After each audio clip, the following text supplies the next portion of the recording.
सेवकाईमा एक अगुवाको रूपमा एक अगुवा भएकोले गर्दा नै तपाईँलाई अधिकार दिइएको छ। तर परमेश्वरको राज्यमा त्यो अधिकार संसारको भन्दा धेरै भिन्नै छ। संसारमा अधिकार तपाईँको शक्ति र अरूमाथि तपाईँले गर्नुहुने नियन्त्रणमा आधारित हुन्छ। कहिलेकाहीँ अरू मानिसहरू तपाईँसँग डराएकोले त्यो अधिकार तपाईँसित हुन्छ, जसले गर्दा तपाईँ उनीहरूलाई दबाउन सक्नुहुन्छ।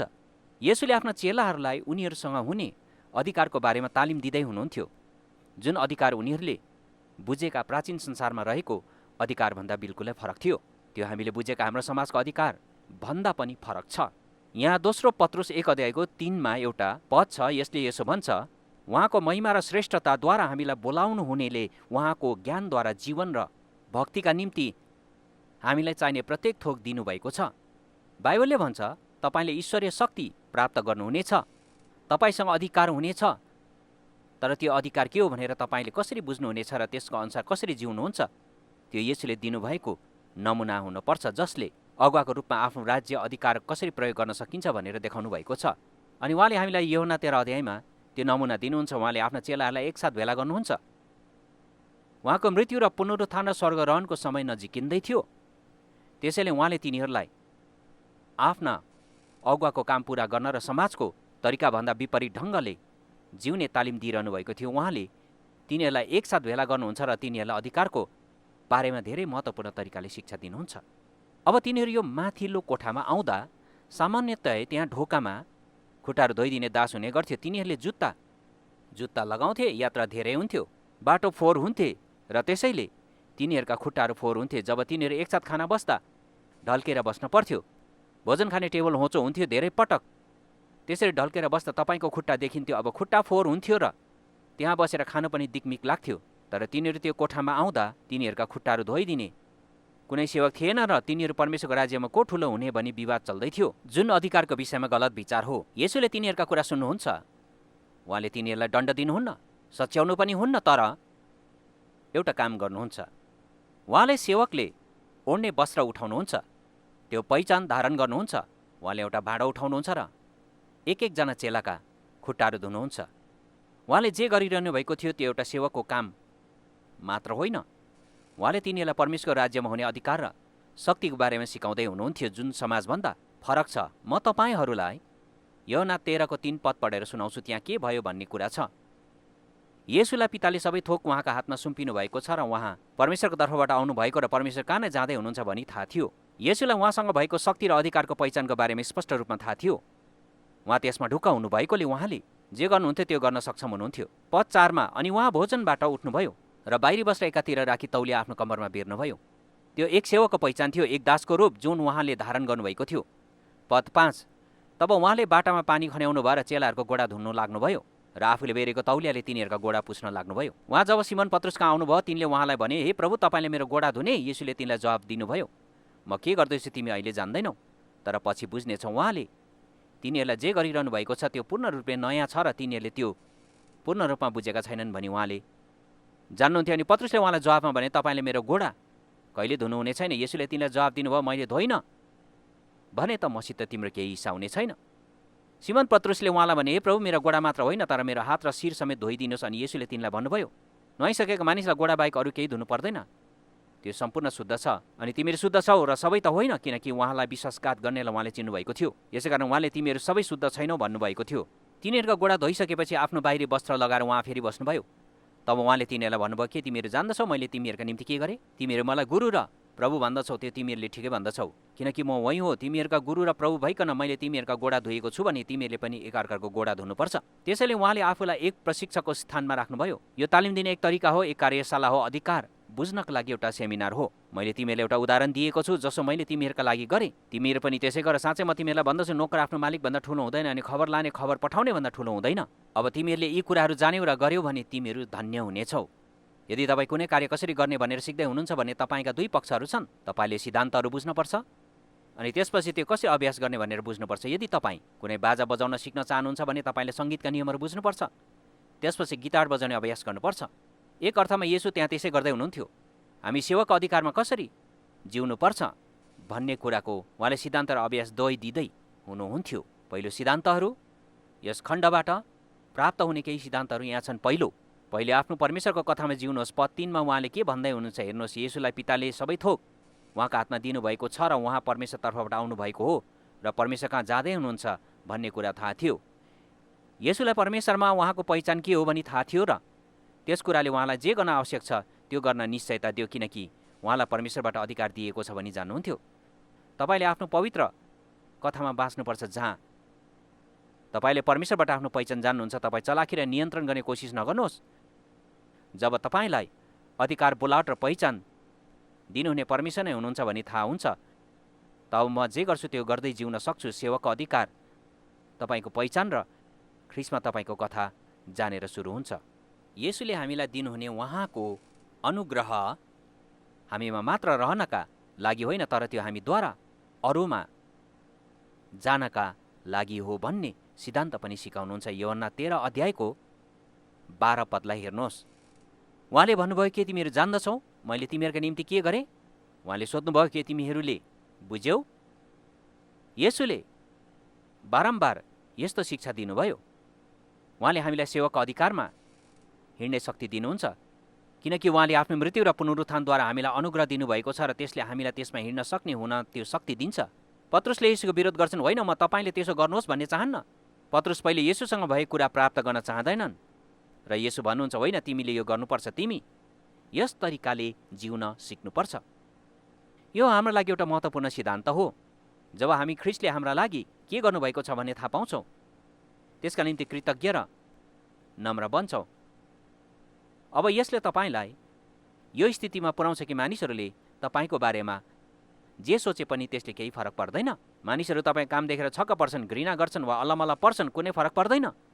ख्रिस्टले मेरो लागि जे गर्नुभएको छ त्यसको कारणले म सेवकको अधिकारमा हिँड्न सक्छु। यसले भनिरहेको कुराबाट तेस्रो सिद्धान्त निस्कन्छ, जहाँ उहाँले यसो भन्नुभएको छ, मैले यो तिमीहरूका निम्ति गरेँ, अब तिमीहरूले अरूलाई गर्नुपर्छ। हेरौँ उहाँले के भन्नुभयो। यूहन्नाको 13 अध्यायको 14वां पद उहाँ भन्नुहुन्छ, यदि तिमीहरूका प्रभु र गुरु भइकन मैले तिमीहरूका गोडा धोएको छु भने तिमीहरूले पनि एकअर्काको गोडा धुनुपर्छ। यहाँ येशूले के भनिरहनु भएको छ? जब हामी मानिसहरूलाई सुसमाचार सुनाउँछौँ, हामी शब्दहरू प्रयोग गर्छौँ, तर हामीले कार्यहरू पनि प्रयोग गर्नुपर्दछ। यो भनेको के हो भने हामीले मानिसहरूलाई येशूतिर डोर्याइरहेका मात्र हुँदैनौँ, हामी येशूका निम्ति मानिसहरूको सेवा गरिरहेका हुन्छौँ।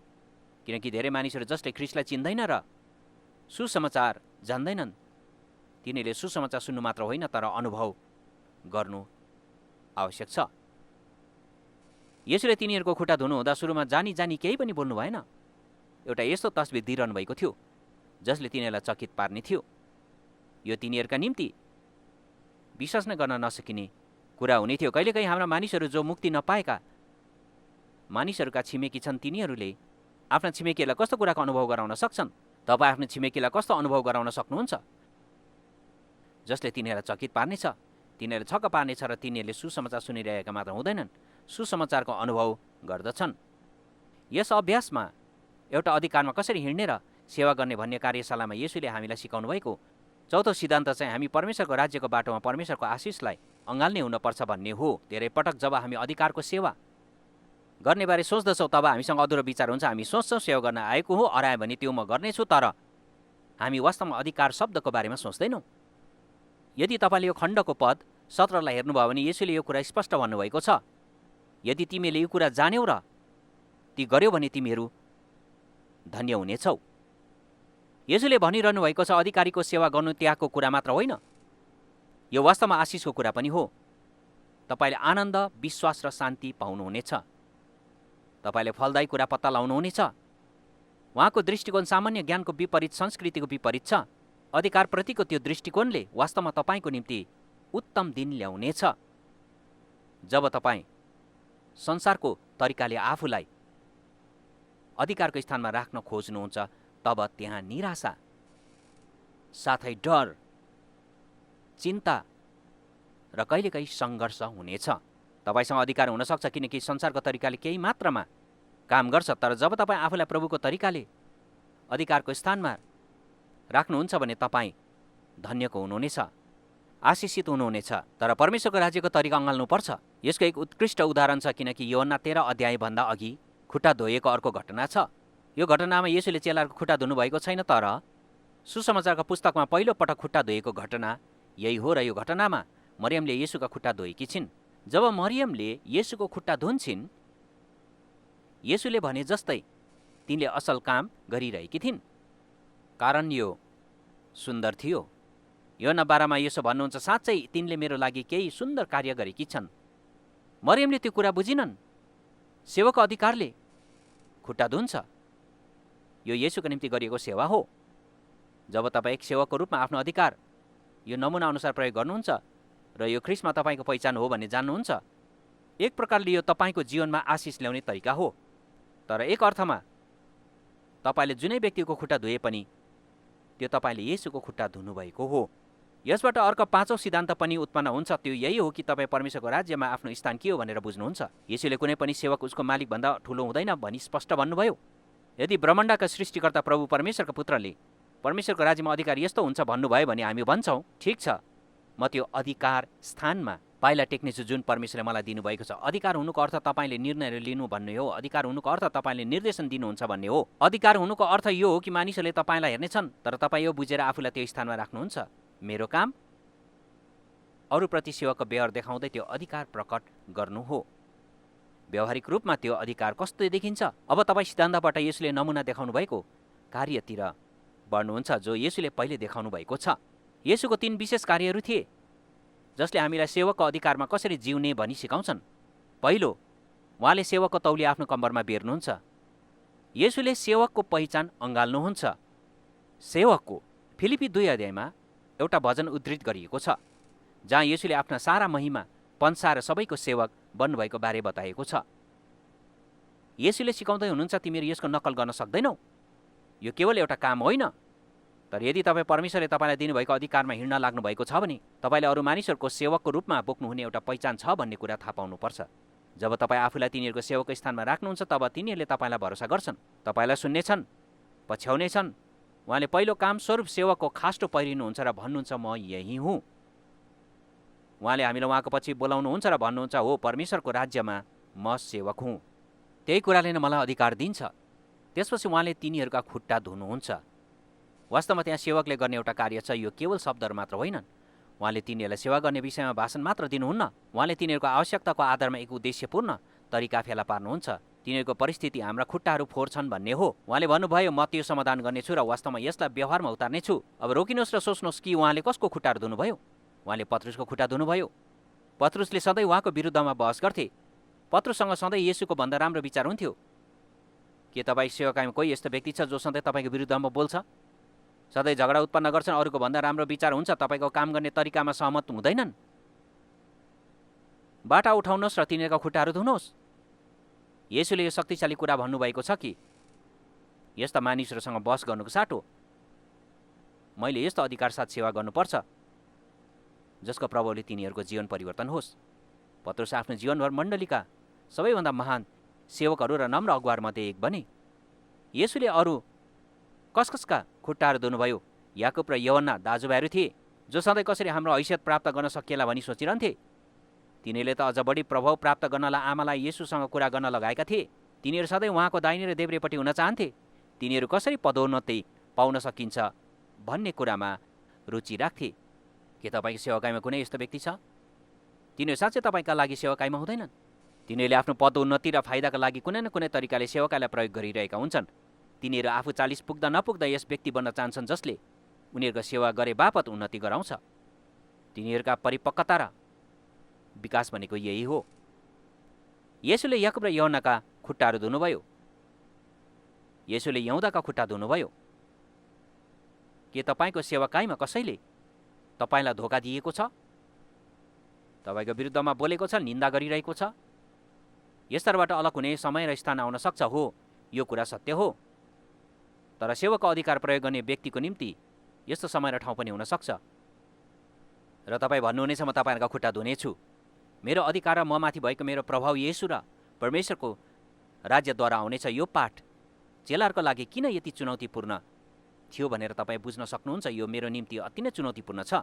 म आशा गर्छु तपाईँका लागि पनि चुनौतीपूर्ण छ, किनकि ममा भएका सबै कुरा जब मेरो साथमा कोही यस्तो व्यक्ति हुन्छन् जसले मेरो विरुद्धमा कुरा गरिरहेको हुन्छ, घमण्डी हुन्छ र केवल ठुलो हुन खोज्छ, त्यसबेला ममा भएका सबै कुरा संसारिक अधिकारको तरिकामा फर्कन खोज्छ।